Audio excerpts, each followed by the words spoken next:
Other things I want to name. Other things I want to name.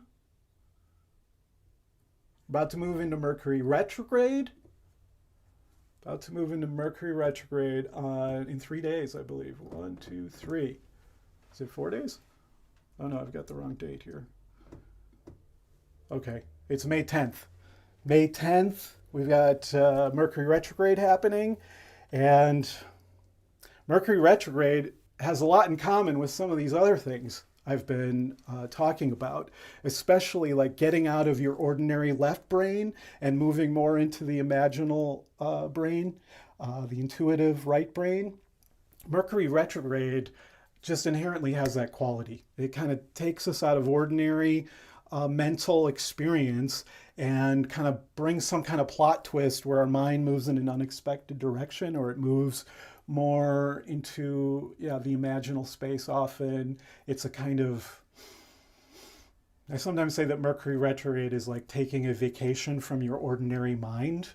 People sometimes find Mercury retrograde frustrating if they're really attached to thinking like they usually do and having their kind of predictable mind states that help us move through life.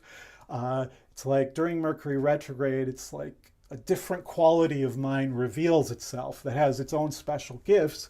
And so if you could kind of surrender to that, just like surrendering to these yummy Mars-Jupiter-Neptune energies, also Venus energies, if you can do that, it'll just add to this wave. So right now, as I record this, it's May 2nd. And 8 days from now on May 10th, Mercury will go retrograde. By then, you can see that Mars is just 5 degrees from Neptune and it's 11 degrees from Jupiter. But at that point, the Mars-Neptune is going to be a lot stronger, and you're likely to feel even more of this dreamy energy, feel even more of an impulse to just, go with the flow. This is one that kind of softens the fiery energies, softens the competitive energies, softens the more aggressive or anger energies. And so it's associated with kind of peaceful conflict resolution. And so being able to engage with a peaceful conflict resolution with yourself, I feel that's partly what this is about. Engaging with a peaceful conflict resolution with yourself. Rather than being at war with yourself, it's about entering into peace treaty negotiations. And by the way, this could correspond to some peacemaking around the world, like in Ukraine, for example. Maybe not, of course, but this is an alignment that's more oriented towards peace and gentleness and kind of good-heartedness. I think can come from this, especially with Venus there. But it's like ultimately it's about learning how to be gentler with yourself and others. Learning to be a peaceful warrior, moving through life in a gentler, softer way. Not pushing too hard against others, not being too competitive with others, just being in a kind of softer, more peaceful attitude towards yourself first, where you're not pushing yourself towards any extremes of, attainment, or pushing yourself too hard towards any particular goals. Remember, it's the 5 to 6% intention. I'm going to get 5 or 6% better at doing whatever. That's the gentle approach to life. And instead of, I'm going to have 20% more productivity next year, and that's my goal, 2023, 20% more productivity than 2022. I'm going to have 10x increase in my wealth, 100x increase in my YouTube followers or my Instagram followers. It's like, that's when we're more like embattled with ourselves. That's when we're being more like a drill sergeant towards ourselves versus a kind of gentle spiritual guide that kind of softly encourages us, doesn't push too hard. It's like a good coach. Mars-Jupiter has that quality of being like a good coach. Jupiter brings the generosity and the positivity, and Mars is the athletics. But then you add Neptune, and it's like a softer spiritual quality in addition to that. It's like a good coach that also has a spiritual quality and a softer touch, and has more of an inspirational quality, like inspiring someone towards a positive goal rather than punishing them for not doing good enough. If you ever do that towards yourself, punish yourself for not doing good enough. This is a great 6 weeks for practicing being gentler with yourself, practicing being a little softer with yourself, encouraging yourself in a softer way that has a soulfulness. Like, how would your guardian angel encourage you if they were your coach? Because they are. But let's say you were really aware of your guardian angel all around you and guiding you through your life. They are encouraging. They pull us towards higher possibilities, but they don't force it. They don't push it. They're gentle about it. They're not going to intervene and, try to be perfectionistic about things. They're going to just let us go at our own pace. They're like, yeah, you could do better. You could do better, but you're doing just fine. You're moving a little slower than you might, but that's fine. That's what a guardian angel might say if they were a good coach, which they are. So yes, it's time to find your guardian angel coach. Yeah, tune in a way. Now, it's interesting, this is coming to me. I have had this longing to be more consciously aware of my own guardian angel, whatever that means. My guide, the one that's with me from lifetime to lifetime. I feel they're with me all the time.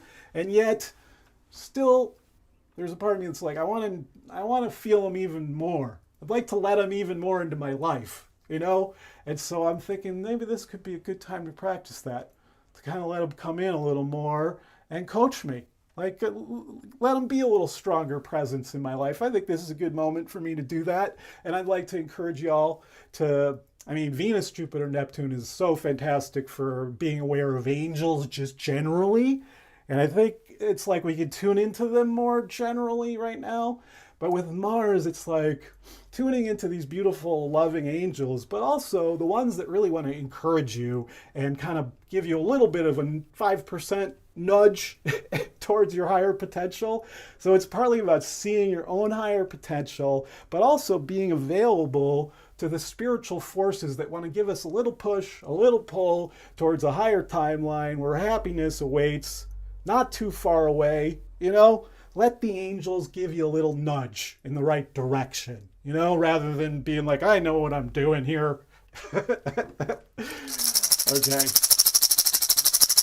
So we talked about Mercury retrograde, starts on May 10th, but goes for 3 weeks. Mercury retrograde is 3 times a year for 3 weeks. It's like 3 times a year we get to go on a vacation from our ordinary mind states. So I try to look forward to Mercury retrograde, although others tend to be a little bit trepidatious about it. Like I was saying, it's kind of perfectly in sync with the energies already, so we might as well just let go and let ourselves kind of daydream more. Mercury retrograde is not just about daydreaming. It's about, going into reflection, reflecting on things, going back over things. And so it's helpful for reviewing the last weeks of your life. So as we move into Mercury retrograde on May 10th, it's like a great moment for, just kind of pausing and taking in what's been happening this last couple months. It's been such strong new energy, such strong new healing and inspirational energy. It's time to review, take note, and what am I going to integrate from it all? What am I going to synthesize from it all? And then also around May 10th, 11th, and 12th, here's the 10th. Look where the moon is, opposite Mars, Neptune, and Jupiter. So when we get to May 9th, 10th, 11th, 12th, those days, that's another kind of crest of a wave that comes in, I think, at that point. It's like the opportunity to really feel into this energy that I've been talking about. It kind of goes up to the next level, I would say, as we get to the 9th, 10th, 11th, and 12th. And then, the moon helps us feel into things. The moon helps us feel into the Mars-Jupiter-Neptune triple conjunction. And so, yes, it's like the energy is already so strong with Venus having gone across it, with Jupiter being exactly conjunct Neptune recently, and now with Mars coming on, it's like it's been so strong, but it's like we're going to catch the wave even more when we get to the 10th, 11th, and 12th especially. And then what happens next?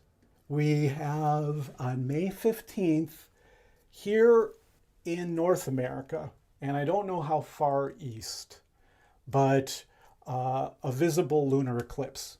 I know here in California, it will be rising. The full moon will rise at sunset. And when the full moon is exact, I think it's just like an hour after sunset, that's when the exact lunar eclipse will be happening. So it'll already be happening as at sunset and as the moon rises, but about an hour after, I believe. I might as well go to that. What is it? The 15th. So here's 6:25. If we go like this. Yeah. So like here's the what'll look like a total full moon rising at 8:25 p.m. California time on the 15th. I think it's about it's less, it's like a half hour, an hour after this. I think it's like a half hour. So between like around 9 p.m. or 9:30 p.m. the lunar eclipse will be exact. And my experience, first of all, it's one of the most amazing things to witness and to just stay with, to just observe it from start to finish, ideally, but especially the hour before exactitude and the hour after exactitude, if you can. There's something profound about it, something about a lunar eclipse that is profound for the human psyche. It's a moment where it's a full moon, which means it's the brightest light that you can get in the nighttime sky is rising, but it's going dark. It's like you go from full moon brightness to total near darkness anyway. Of course, the moon starts to look red. You can still see it a bit, but it does something to our animal body that's profound. And these eclipse portals, my experience is they just take us to profound places in our psyches, and they have something to do with integrating the light and the shadow. They have something to do with processing family dynamics, it seems to me. Definitely bringing kind of hidden reaches of the psyche to the surface. I think that's really true about both solar eclipses and lunar eclipses.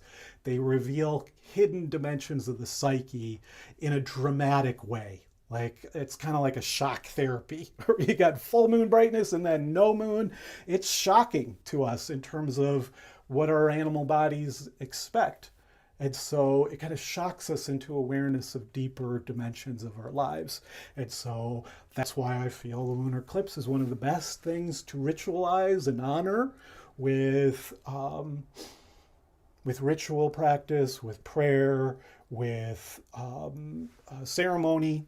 You know, also it can be done with other people. I find eclipses to be very internal, and so I think going within yourself deeply and doing whatever practices take you into your depths, but also whatever spiritual practices are about reaching out to the great mysteries, the great spiritual mysteries, the great hidden mysteries of the psyche. And it's like, I don't know, lately I've been creating special altars for eclipses, and I've been kind of spontaneously creating new rituals and ceremonies, and I find myself journaling, and I find like really key junctures in my life happening, but also sometimes with a kind of intensity and drama. So all of this is happening on May 15th, and it's kind of like the day or two before and after that the portal is happening, but it's exact on the 15th. And so allowing more space to go into that profound inner realm, I think, is a great way to honor a lunar eclipse. What was the other thing I was going to say? yeah, working with my altar, working with prayer, and going out to observe it visually. If you can get binoculars and watch a lunar eclipse, it's not like, when you're just seeing it, it's awesome. But if you magnify it with some binoculars or a telescope, you take in something with a kind of visual clarity that has an impact. And I realize, again, as I say that's kind of Mars-Jupiter-Neptune as well. Jupiter-Neptune is the bigger image, like the bigger image of that comes through a binocular amplification, and the way in which I've had the experience with binoculars of the moonlight just like hitting me with a kind of strength that, yeah, it's super potent.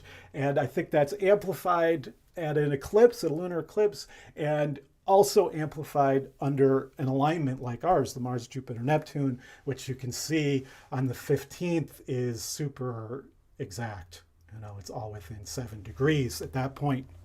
And so, yeah, anything like this where you're going out to be with the sky and letting the images of the sky, the images that come into your eyes through the magnification or not, or through the photos that you take, it's like you let it come in and then it takes you on a journey in consciousness. It takes you into hidden realms.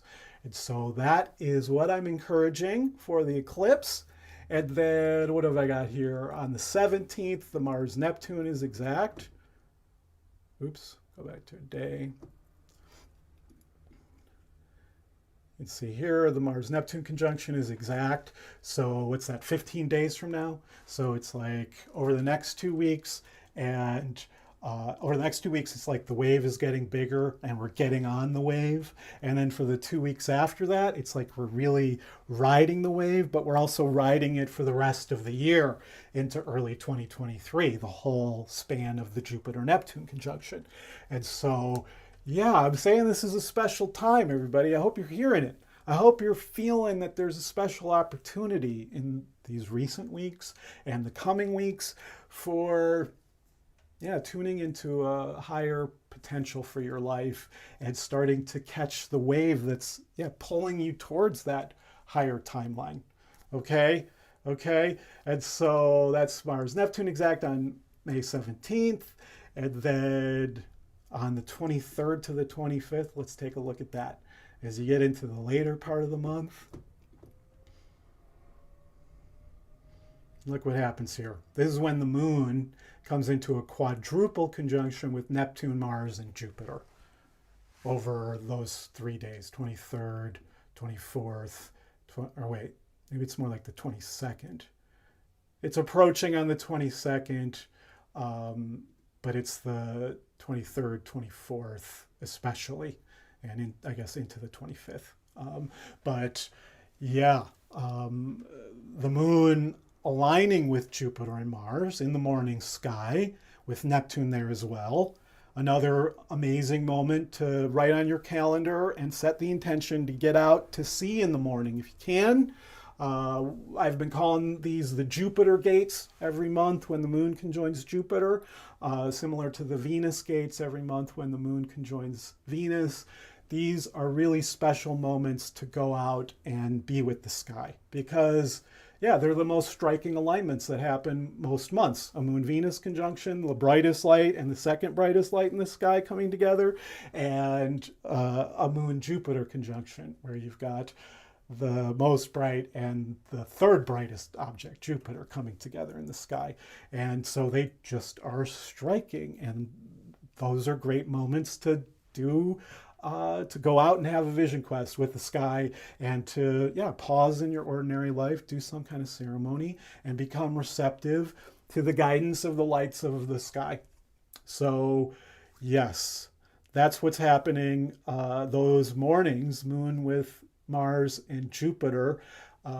Great time to just, Moon-Jupiter moments are really great for opening to abundance and especially tuning into a kind of positive mother force that is generous and super supportive, where you feel held and cared for.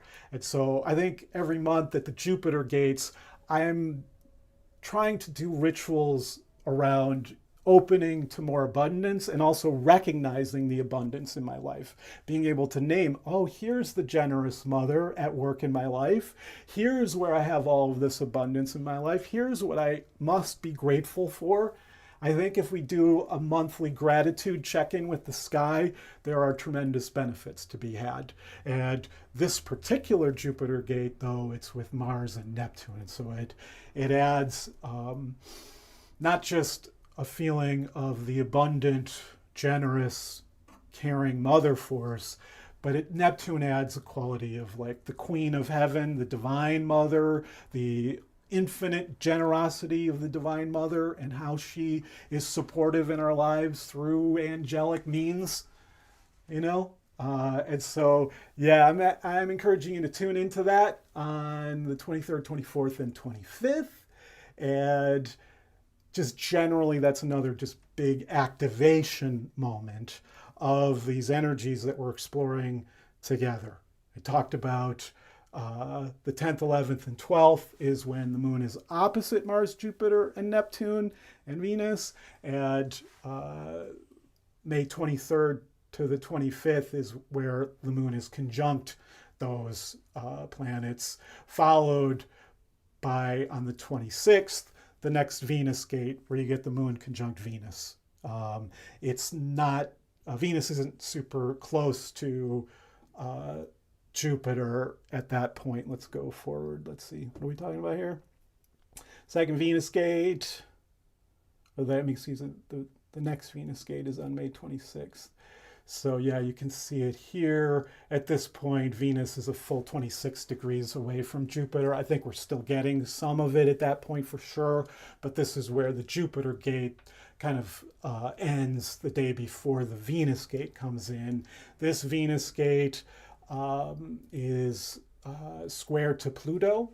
So I don't know, it has more of that Plutonic quality. Earlier this year, we had a Venus gate that was conjunct Pluto. We had a couple of Venus gates conjunct Pluto. And so this is, that was December, and I think February that we had Moon, Venus, Pluto. It's a few months later, and now we're getting the square.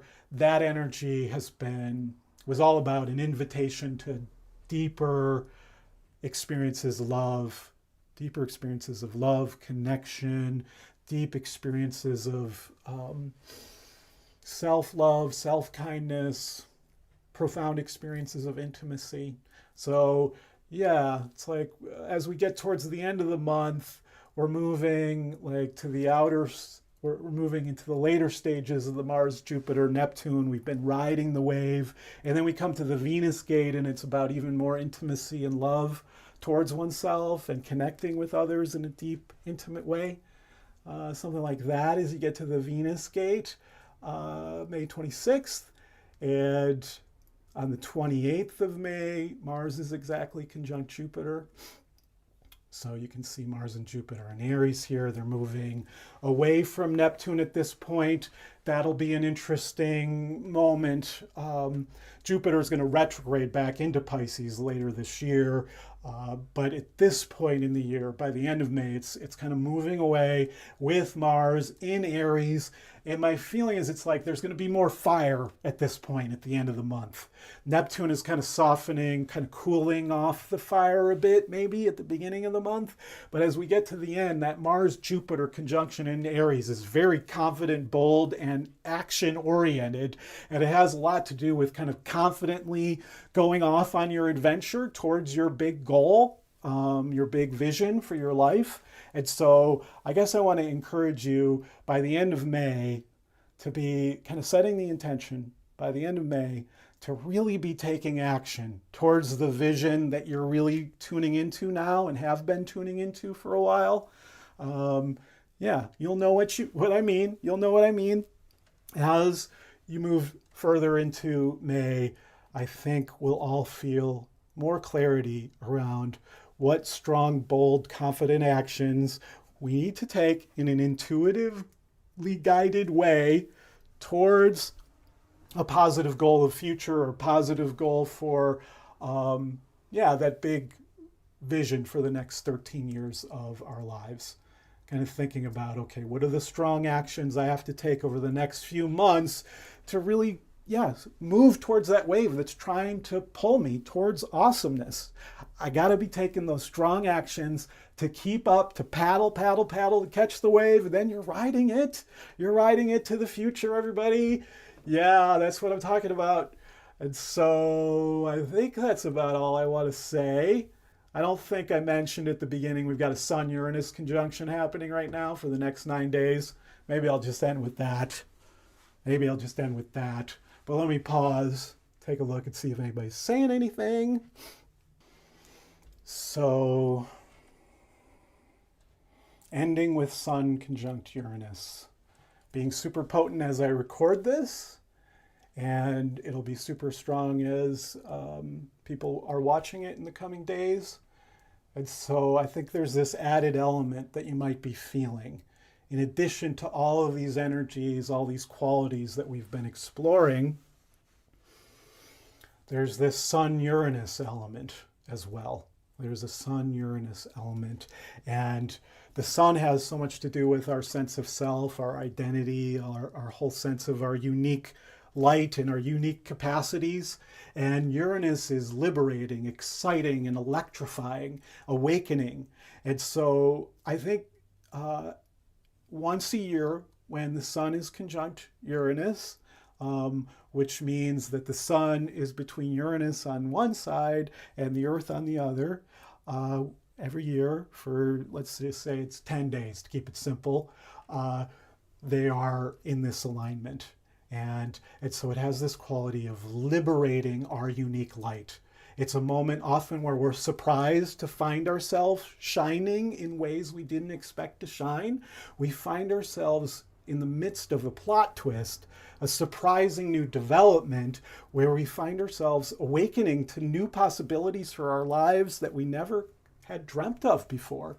And so I wonder if that's happening for any of you. As you take in all of these words, as you take in all of what I'm sharing here, can you also feel this other element of, a surprising awakening to, like reinventing yourself, kind of letting yourself shine in new ways that are actually really authentic to who you are, but where you're surprised, wow, I didn't know this was my authentic self. It has a quality of kind of coming out of the closet and letting your freak show fly. Your freak flag fly? That's it. Freak show fly. That's an interesting one. Freak show. Well, the word freak, let's reclaim that. We're talking about being freaky, getting freaky, and yes, enjoying the freakiness of it all, letting yourself go down unexpected paths and unexpected directions, and trusting the flow, trusting the springtime flow time. And I wish you all wonderful, wonderful flow states, wonderful adventures in consciousness, wonderful intuitive pulls in directions you didn't see coming. And enjoy the pleasure waves. If it looks like it's too big a wave and you're kind of getting a little too nervous about it, you don't need to do that biggest wave. There's a perfect size wave that's a little bigger than usual, and you'll find that it's really wonderful to surf that one. A little bit bigger than you've gone before. It's fun. So, okay, everybody. Sending blessings, love, light. Enjoy. If you like this video, hit the like button. If you like this kind of content, hit the subscribe button. You're going to hear when I got a new video out or another one of these live streams. So, okay, everybody. Be well. Love.